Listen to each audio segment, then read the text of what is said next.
Congressman Roe from the 1st District of Tennessee. I want to welcome you to the Final Say radio show. Thanks, great to be on. You have a good friend, Steve King, coming on. He's a good guest. Oh, yes, absolutely. And I know you guys are so busy there, and I saw that you actually had the vote on the whether or not you're going to audit the Fed, so I was very excited to see how many people voted in favor of that. I had to leave the floor before. I was the minute I got here 3.5 years ago, first chance I'd had to meet Ron Paul, had a chance to sit down and talk to him, and I was on that bill so fast you couldn't believe it. And I was delighted. I had to leave the floor before the final tally, but I don't know what it was, but it was passing big time when I left. Yeah, I think it was 398 or something like. It was almost 400 to 96. Or wait, I gotta pull it up because now I gotta see the number. But hold on, I'm sorry, 327 to 98. So it passed on basically with 65-70% of the vote almost. That's fantastic. Yeah, I mean, so that's pretty significant bipartisan support, which is good to see. I like to see when both parties could agree on something occasionally. Congressman Roe, this is Jon Rappaport. Thanks for joining us today, and thank you so much for your backing and support of this very important bill, H.R. 459. I wanted to ask if you could maybe just give a very brief description to people as to why this is so important for the average American citizen, because this is the type of bill or act that I think flies under the radar of most Americans. Well, John, the reason that it is the Fed, and when you hear words like monetize the debt, it makes your eyes glaze over, and people don't know what you're talking about at home. But what will happen is a lot of the government spending that we have, we always worry about borrowing money from China. And we hear about how much, and quite frankly, they own 25% of our debt. And what's so scary about that is in 1970, foreigners only owned 5% of U.S. debt. They own almost 50% of it now. So what will happen is the Fed will just basically, they don't print it anymore, just electronically expand the money supply and basically fund this deficit spending that we have without any audit. I mean, it's crazy. And so we need to at least know when people are, I mean, we audit businesses, your tax returns get audited, and the biggest source of money in the world is the Fed, and we're not even looking at it. So they need to have a little look over the shoulder. And the idea of why it wasn't done was, we don't want the politicians involved in the monetary system. It might get political. Well, it is political. I totally agree. It's a political situation now. That's, in a nutshell, what that is. Well, and oversight is one of the most important things that Congress does for us on both sides of the aisle. No question about it. It's the way you get down and find out, is this being manipulated for political reasons? Is it done for, people have had a lot less trust since they're finding out where the TARP money was spent, how it was spent, who benefited, is it crony capitalism, what is it? And maybe it's all legitimate, and I hope it is. And if it is, then fine, we'll all feel a whole lot better about it. Well, absolutely. Now, Congressman, I know you've been working hard over the last few weeks at another issue, which is, probably, if not the most important issue. It's as important as any issue we face, and that is making sure that we are properly funding our national defense. And what I'm referring to is the Sequestration Transparency Act of 2012, which was looked at last week, H.R. 5872. And, just additionally, just the idea that with the cuts that are coming down the pipe, that I think it's roughly 50% of the cut is coming from the military alone. And it's over that. And let me very quickly, so I know we don't have unlimited time, but sure, so that our listeners will understand how we got where we are. Okay, we had last year about this time, we were in the middle of a debt ceiling vote. Do we shut the government down? Are we going to, so on? And we walked through every day of revenue in the government in August all the way through the end of the month and about when you couldn't make the payments. And right now everybody knows we're borrowing, unbelievable, we're borrowing about 42 cents of every dollar we spend up here. No family in the world can do that for very long. No. So to raise the debt ceiling, we said, okay, we don't want to shut the government down. To raise the debt ceiling, what we're going to do is we're going to demand some cuts. And these cuts are going to come half out of defense and half out of social programs. And for people to understand, this is what's hard. I didn't get it till I got here, was that 60% of federal spending is on autopilot. That's Medicaid, Medicare, Social Security, food stamps, interest on the national debt, and a few other things. The discretionary spending that we're talking about is the Department of Defense and other discretionary spending, which is the Department of Education, Commerce, Energy, Homeland Security, FBI, National Parks, and so forth. So you're really talking about all these cuts coming out of really only 40% of the budget. So we agreed on a number to spend in discretionary spending and keep the budget spending under $1.047 billion. And there was a committee in the Budget Control Act, 6 Republicans and 6 Democrats, 6 in the House and 6 in the Senate, that were given so-called super committee that went to work last fall. And I knew then that was going to be a failure, because if any Republican or Democrat stepped out, they'd be eaten alive by their own. So it was set up to fail, and it did. Well, basically people thought this was so bad that the Joint Select Committee would come to a conclusion about how to cut this spending. Already the Defense Department, I was at a hearing this morning with Secretary Panetta, and already the Defense Department has agreed to almost $500 billion in cuts as the war in Afghanistan and Iraq wind down in the next 10 years. That's already agreed to and in the cuts that we've agreed to.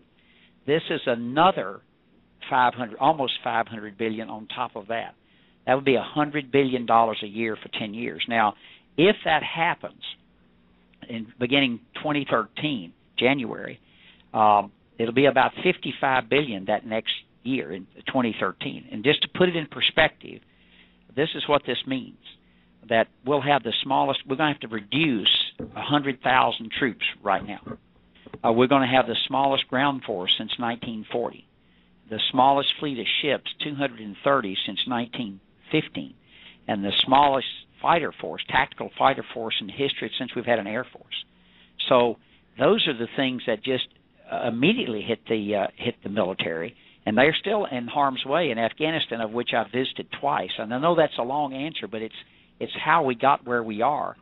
And those cuts are coming, and they're real if we don't have and we've asked, what last week's ask was of the President, where are you going to make these cuts? And both Democrats and Republicans agreed. We need to ask the administration, where are they coming from, and how are you going to do it? And that was just about everyone had voted positively for that bill. So yes, that's which why. Was good to see. Now, you brought up some excellent points, and I want to bring this to our audience's attention. All the years that we've had these troops in Afghanistan and Iraq, I mean, it's over a decade, we have been overusing, let me say, our National Guards from every state. And National Guard troops have been time and time sent over abroad. We don't have enough members in our current military to sustain the operations that unfortunately we're faced with having to be engaged in. Cutting 100,000 troops from our forces in today is irresponsible. You know, Brett, I yesterday we held a hearing. I'm one of the co-chairs of the Invisible Wounds Caucus, and we had Dr. David Rudd from the University of Utah here, who had done a tremendous survey on the multiple deployments. And if you looked at suicide risks and other PTSD issues and so forth, the more it was called severe combat. The more times you'd been deployed in a severe combat situation, the more likely you were to have one of these issues, a social breakdown of your family, divorce, suicide. So it's predictable what happens, and you're correct, Brett, that we put great stress on our military. And it's not to say that over time you can't shrink the military. I think everything ought to be on the table. That's why Secretary Panetta, Republicans and the Democrats, agreed already to a 10% reduction, which is a significant reduction in the defense budget. This is on top of all that. Yeah, I think the point about troop morale, mental health, readiness, all of that is extremely important, but not to be overlooked as well is the fact that the wear and tear on our equipment, the turnaround time of our ships, and the fact that we are facing very significant, extraordinarily high-risk issues in multiple areas around the world right now. So, to pretend that there's an opportunity to save money without very high risk to the health and welfare of our nation, I think is foolish. Let me give you a little. I was in the 2nd U.S. Infantry Division in 1973 and 74 near the DMZ in Korea at the end of Vietnam.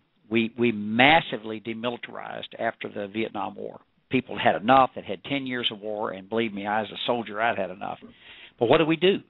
We made these huge cuts in the military. And what happened during the Carter administration? We had the Iran hostage crisis, and it took us an entire decade to build up our forces again. What did we do in the 90s? We did the same thing again. We cut. Where did all those savings come and balance it? Right off the back of the military. And it's not to say that you shouldn't look and spend the money efficiently. Look, the military wastes money too. I've been in there, understand that.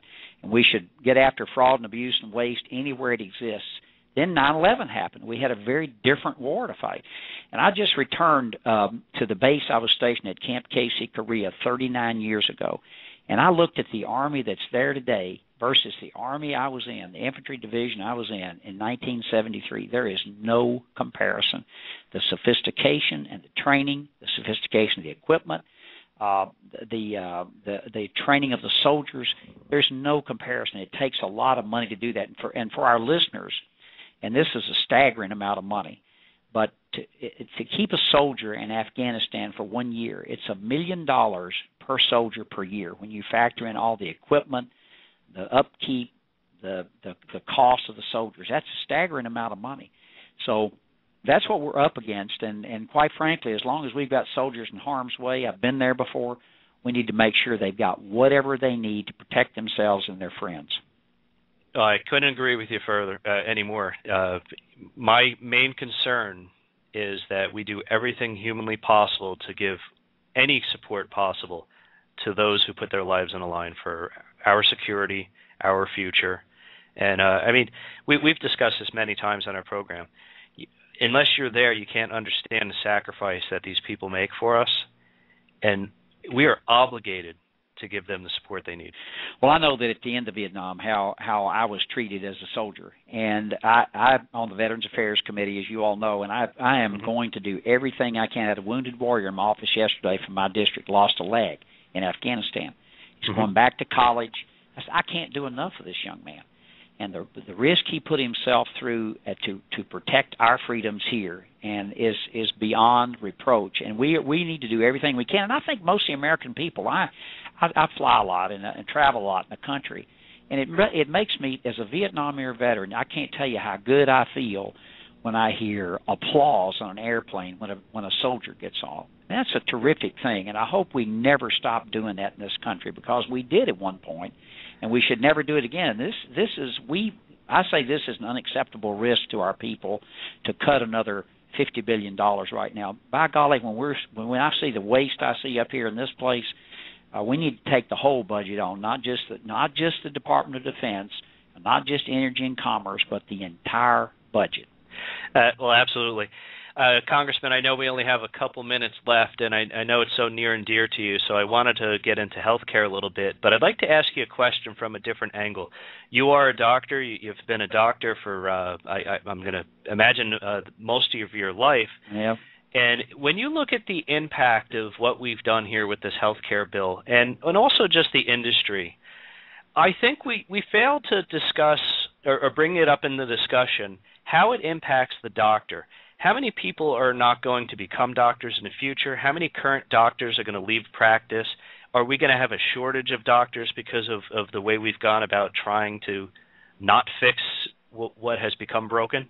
Well, what we did was, we did this bill, and I came here 3.5 years ago, 31 years in practice, and we had 9 of us on the Republican side. Not one of us was consulted about this. We didn't ask the doctors what they thought about it and how it would affect them and how it would affect their patients. And my concern is for care of our patients. And I just had Scott and White Clinic, which is one of the most famous clinics in the country, the 4th or 5th largest clinical practice in the country, 400 and something residents in Texas. And they were saying that it takes 1.8 medical people now to replace one senior doctor now. So in other words, it takes almost 2 people to replace one retiring.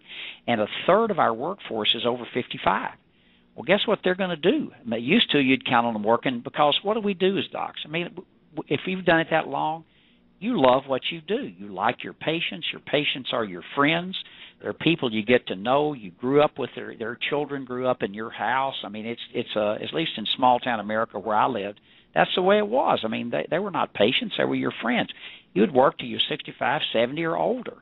And I have one county where we have one doctor, and the doctor is over 75. And he retires. That's it. They don't have a doctor. So, and I think probably he'll hang it up. If it just be too much red tape, too much bureaucracy, you just finally throw your hands up and quit.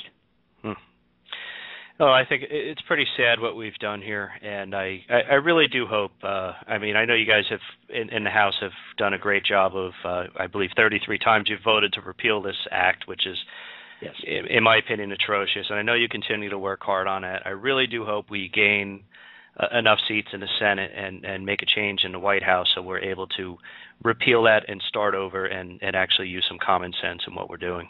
7 a.m. breakfast this morning with several of my colleagues to work on that very thing. We haven't slowed up, I guarantee you, and it is this is the thing that I've said from the very beginning. In fact, I think you hear a lot of people say now, health care decisions should be made between doctors and patients, not insurance companies, certainly not the federal government. Oh, please keep saying that and say it loudly. I believe it, and that's what I've said from the day I got here. Fortunately, now you're hearing a lot of people say it because it's the truth. And, I mean, I watched insurance companies interfere with patient care decisions, and it infuriated me. And this is just more intrusion. Ask our listeners to think about this, and it's a common sense test. Do you think 13,000 pages of rules is going to make you getting health care any easier and cheaper? No. And they're still writing them. And there's no way anyone could understand what it is. Well, Congressman, I want to thank you so much for joining us. We do look forward to having you back again soon on the Final Say radio show, and we hope that you'll join us often. Thanks a lot, Brett. Thanks for having me on. Great. Keep up the wonderful work. Good luck and God bless.